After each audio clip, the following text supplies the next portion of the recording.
We're delighted to have with us today Shri Narendra Modi on commission and Professor V.N. Rajshekharan Pillai, Vice Chancellor, Indira Gandhi National Open University as guests of honor, Dr. R.R. Navathun as speaker of today's 43rd Bhabha Memorial Lecture.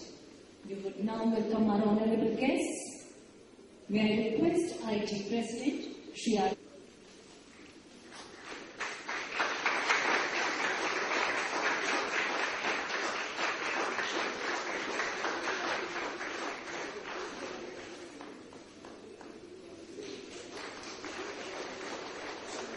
Thank you, sir. I now request Major General A.B. Chandra, Mr. D.P. Agarwal, our guest of honor.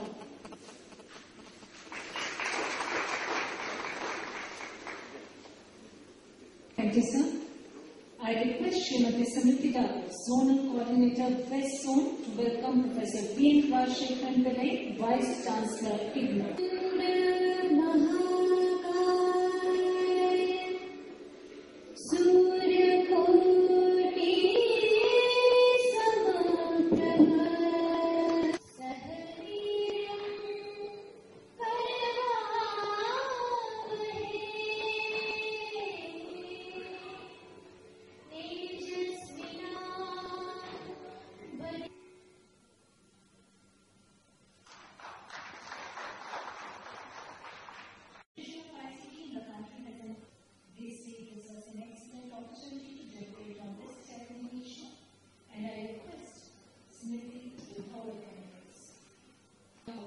स्वागत करते हैं। आपने और doctor D.P. Agarwal, chairman of UPSC, doctor V.N. Rajshekharan Pillai, memorial lecture today, doctor R.R. Navathun, director SAC, ISRO Ahmedabad, Major Department of Science and Technology, all other secretaries of Gujarat State, corporate members, our students, ladies and gentlemen. As the unification that has been brought about by these instruments of communication provides the migration to urban areas and transform. The use of mobile phones in India is beyond the imagination of the developers of this technology. Gujarat contributes 12% of our students, as against 5% of its population. So Gujarat, at Ahmedabad, Vadodara and Rajkot. We are committed to expand our students' base and professional activities in Gujarat. I therefore announce your benign presence here. We also express our gratitude to the government who has provided us all support and helped us in organizing this event meticulously. Ladies and gentlemen, Chairman Union Public Service Commission, Professor V.N. Rajshekharan Pillai, job opportunities. For my deep appreciations for Ahmedabad that the year 2010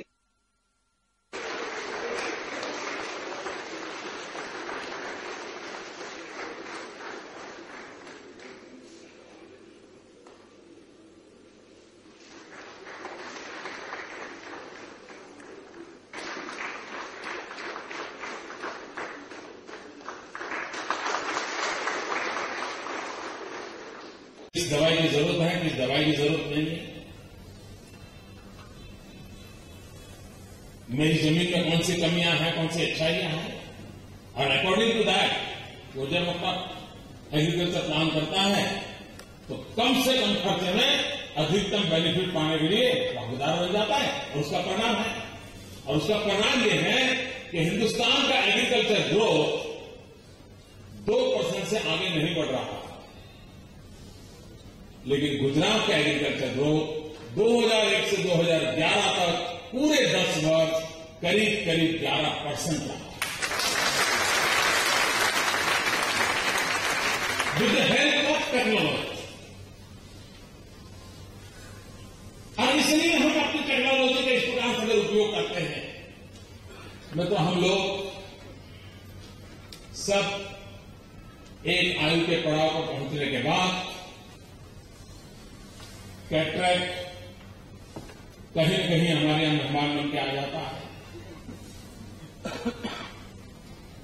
दुनिया हमें cataract की नजर से देखना पड़ता है, नेत्रमणि की तकलीफ होती है और हम कैटरेक्ट का ऑपरेशन भी करवाते हैं। आज हिंदुस्तान के कई प्रदेश ऐसे हैं कि जहां सेवा के काम के रूप में नेत्र यज्ञ के शिविर लगते हैं और डॉक्टर अपनी सेवा देते हैं, लोगों को नेत्रमणि के संकट से मुक्ति दिलाई जाती है। मित्र, एक तरफ ये दृश्य है, पूरी दुनिया में Gujarat is only exceptional case in the world कि जहां कैटल का कैटरेक्ट ऑपरेशन होता है।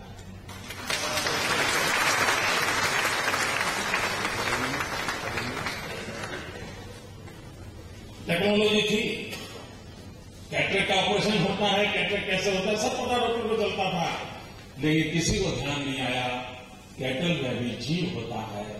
जो शरीर रचना हमारी होती है वैसे बार वही चीजें वही है, तो उसको भी तो कैटरेक्ट का तकलीफ होता होगा।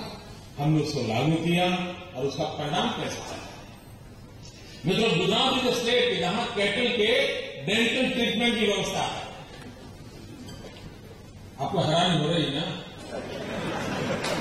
मेरे वैज्ञानिक मित्रों, मैं आपसे ये मांगने आया हूं कि आपके साथ सब कुछ पड़ा है, सब कुछ विज्ञान आपके पास है, टेक्नोलॉजी है, एक्सपीरियंस है, थोड़ी नजर दौड़ाइए, आप इस पूरी मानवता की बहुत बड़ी सेवा करें।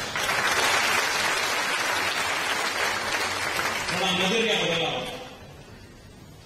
और मेरे राज्य में आज कैटल कैंप लगते हैं, कैटल की डेंटल ट्रीटमेंट की व्यवस्था होती है और ऐसी छोटी छोटी चीजों का परिणाम क्या है।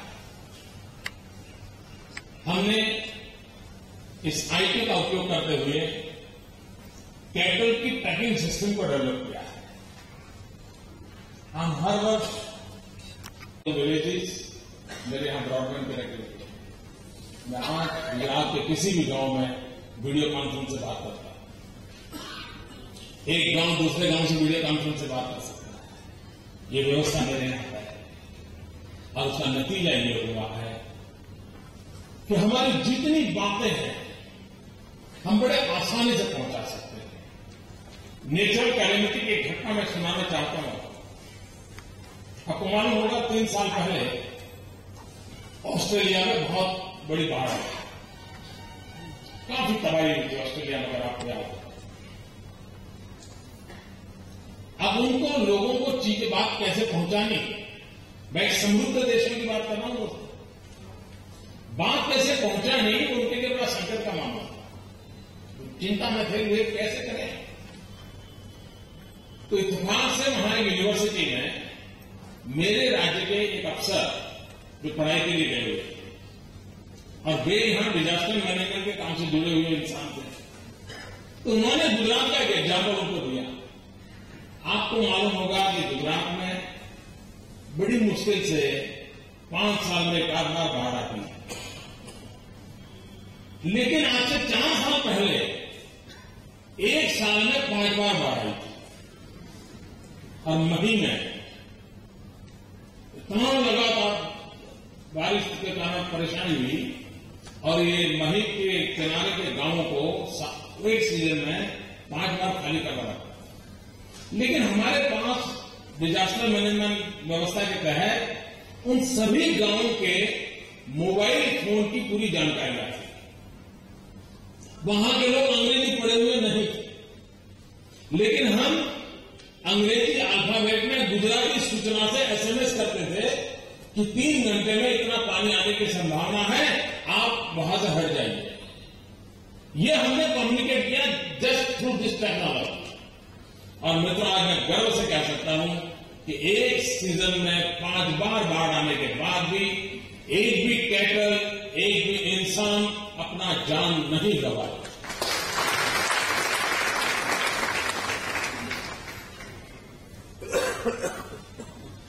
मतलब इंसानी व्यवस्थाओं को हम नई जब खोजे तब खोजे, लेकिन जो एग्जिस्टिंग व्यवस्था है उसको हम सुचारू रूप से किस प्रकार से हम उपयोग में ला सकते हैं। इन दिनों हम टेक्नोलॉजी के माध्यम से हम किस प्रकार से 108 को कोऑर्डिनेट करते हैं देखने जैसा। 108 की सर्विस मेरे राज्य में पिछले दिनों हम लोगों को एक इंटरनेशनल अवार्ड मिला 108 सेवा का। वो अवार्ड इस बात का मिला है, अमेरिका, यूरोप जैसे देशों में ये सेवाएं करीब 100 साल पुरानी है। एक नंबर पर डायल करने से आपको तुरंत सेवा मिलती है, गाड़ी दौड़ के आ जाती है। 100 ईयर पुरानी सेवा है, लेकिन वहां पर कॉल रिस्पॉन्स की जो सिस्टम है तो कहते हैं कि 5 घंटे एवरेज लगती है। जिन्हें कंप्लेनर ने कंप्लेन किया और उन्होंने रिसीव किया तो कोई 5 घंटियां बचती है एवरेज। मित्रों, गुजरात का रिकॉर्ड है, हमको 3 घंटियां से रिस्पॉन्ड करते हैं और उसके कारण हमें दुनिया का सबसे बड़ा प्राइज मिला।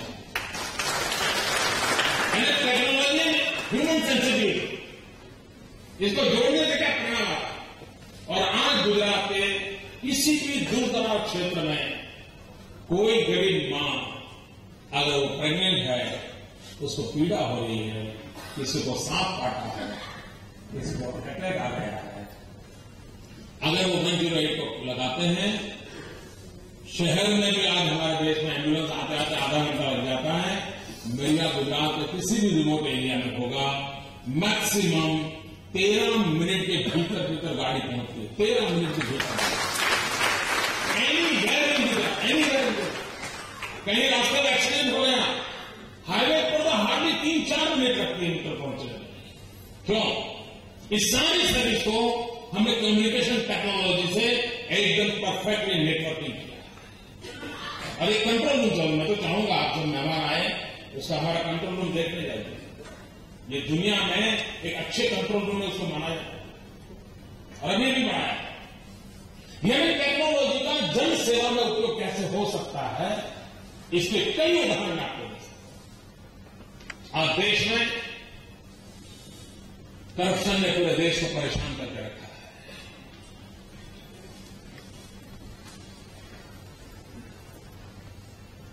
लोग टीवी चालू करते हैं, अखबार खोलते हैं तो सोच यही होती है शायद आज कौन अंदर गया हो।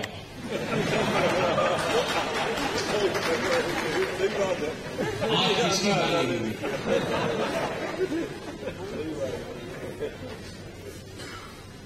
जैसे हमारे यहाँ पतंग के समय होता ना, ये गया ऐसा पता, इसमें भी ये गया, बस ABC करते करते चल रहा है।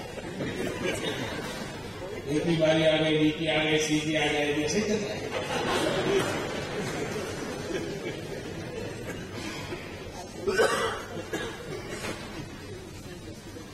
मेट्रो टेक्नोलॉजी ट्रांसपेरेंसी के लिए बहुत बड़ा साधन बन सकती है। भारत जैसे देश में टेक्नोलॉजी के उपयोग से हम ट्रांसपेरेंसी ला सकते हैं। मैं आपको उदाहरण देता हूं। गुजरात और महाराष्ट्र के बीच में भिलाड़ चेकपोस्ट है। हाईवे पर यहां पर गुजरात का चेकपोस्ट है, 1 किलोमीटर की दूरी पर महाराष्ट्र का चेकपोस्ट है। उनके टैक्स का रेट और हमारे टैक्स का रेट इक्वल है। मेरे चेकपोस्ट से गाड़ी गुजरती है, वही उनके चेकपोस्ट से गुजरती है। कभी गाड़ी पहले मेरे यहां आती है, बाद में वहां जाती है, कभी गाड़ी पहले वहां आती है, बाद में मेरे यहां आती है। व्हीकल की संख्या में फर्क नहीं है, चार्ज में फर्क नहीं है, फर्क इतना ही है कि मेरे यहां भिलाड़ चेकपोस्ट पर ये इंफॉर्मेशन कम्युनिकेशन टेक्नोलॉजी का नेटवर्क है, महाराष्ट्र में दूसरा नेटवर्क है। परिणाम ये है कि हमारी उनसे 5 अरब रुपये की इनकम ज्यादा है। 500 करोड़ रुपीज उनकी कम है। मतलब टेक्नोलॉजी से ट्रांसपेरेंसी आई, लीकेज कम होता है, लीकेज बंद होता है। इन समस्याओं के समाधान के लिए ये विज्ञान में काम आ सकता है। हम टेक्नोलॉजी के माध्यम से एफिशिएंसी बढ़ा सकते हैं। जैसे ट्रांसपेरेंसी के लिए उपयोग होता है, एफिशिएंसी के लिए उपयोग होता है। अभी मेरे यहाँ टीचर रिक्रूट कर रहे थे। अब आमतौर पर सरकार ने, हमारे अग्रवाल जी जानते हैं कि ये रिक्रूटमेंट किस प्रकार की दुनिया है और कितना समय लग जाता है, और इतने में कोई कोर्स चला गया तो फिर 2-4 साल नहीं निकल जाते हैं।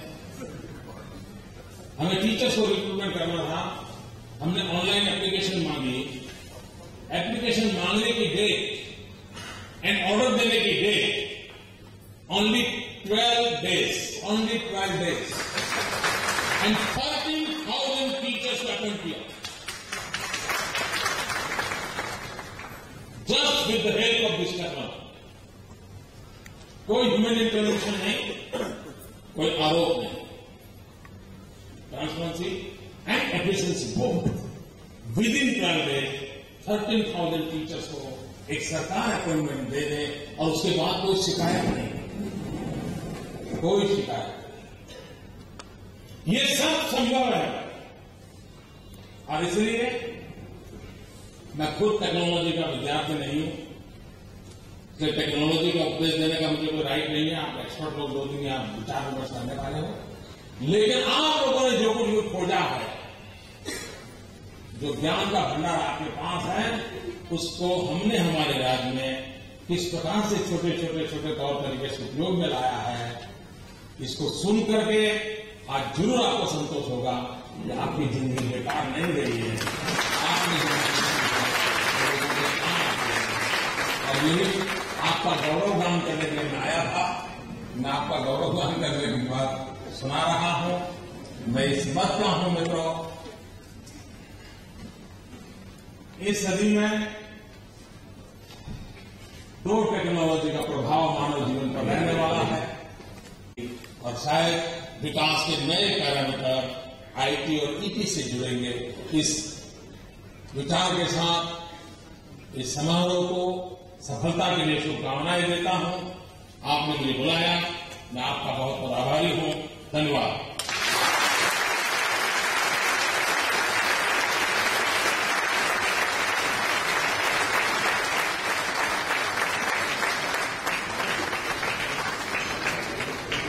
Thank you, sir.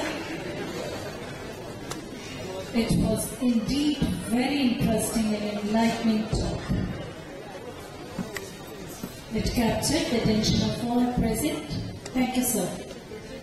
May I now request Sri R.K. Gupta, President IETE, to present a memento to the Chief Guest Sri Narendra Modi as a token of our gratitude.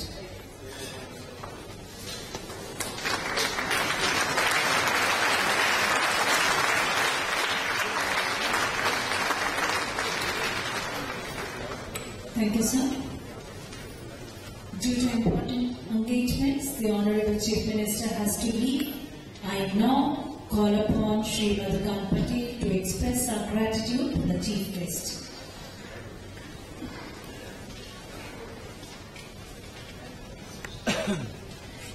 नमस्कार। वाइब्रेंट गुजरातना शिल्पी माननीय श्री नरेंद्र मोदी जी, मंच पर बिराजेला महानुभावों, सज्जनों और सन्मानियों, हूँ प्रेसिडेंट आईटी तरफ से, गवर्निंग काउंसिल तरफ से, आईटी परिवार तरफ से और आप सर्व तरफ से मुख्यमंत्री श्री नरेंद्र मोदी जी नो खूब खूब आभार मानु छू। जे कहेवाय प्रमाणे साहेबने एक अगत्यनी मीटिंग होवाथी साहेब विदाय लेशे और आपनुं सेशन सामू लेशे। Thank you very much. Jai Hind.